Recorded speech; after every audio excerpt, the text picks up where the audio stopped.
आप देख रहे हैं प्राइम टीवी। वक्त हो चला है इंटरनेशनल बुलेटिन का।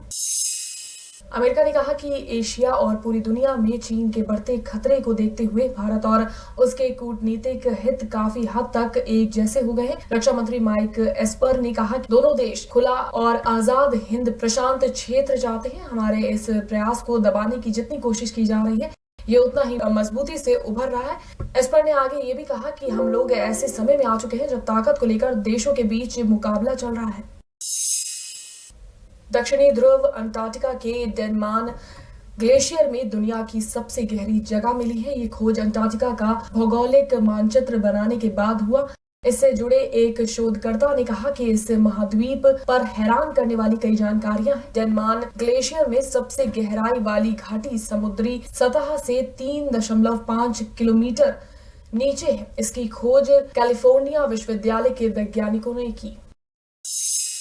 कनाडा के वैंकूवर आइलैंड के तटीय इलाके में किसानों ने एक बाज को ऑक्टोपस की पकड़ से बचाया। दरअसल कुछ किसान अपने फ्लोटिंग हाउस लौट रहे थे, तभी उन्होंने पानी में तेज फड़फड़ाने और चिल्लाने की आवाज सुनी।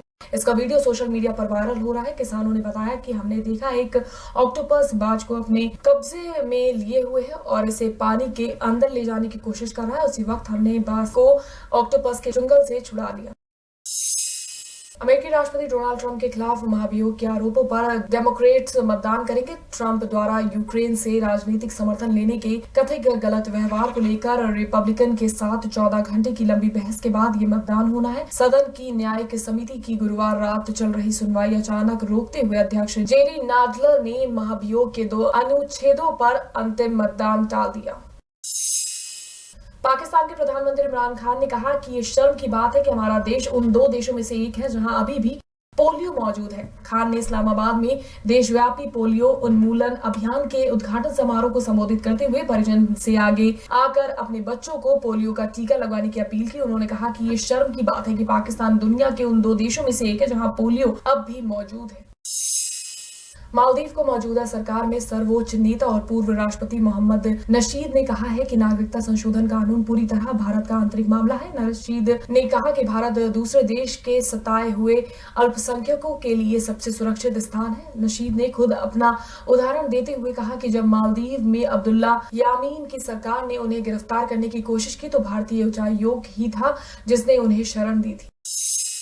अमेरिकी स्पेस एजेंसी नासा ने एक वीडियो जारी किया है जिसमें हमारे ग्लेशियर्स के 50 साल का टाइम ट्रैवल दिखाया गया है। नासा द्वारा पृथ्वी के ग्लेशियरों और बर्फ की चादरों के सैटेलाइट इमेजेस को एक टाइम लैप्स वीडियो में कंपाइल किया गया है जो दिखाता है कि कभी बर्फ से ढके रहने वाले ये इलाके कैसे बदल रहे हैं। नासा ने एक बयान में लिखा, अंतरिक्ष से देखे गए पृथ्वी के ग्लेशियरों और बर्फ की चादरों का वीडियो जो लगभग 50 वर्षों का इतिहास खुद में समेटे हुए है।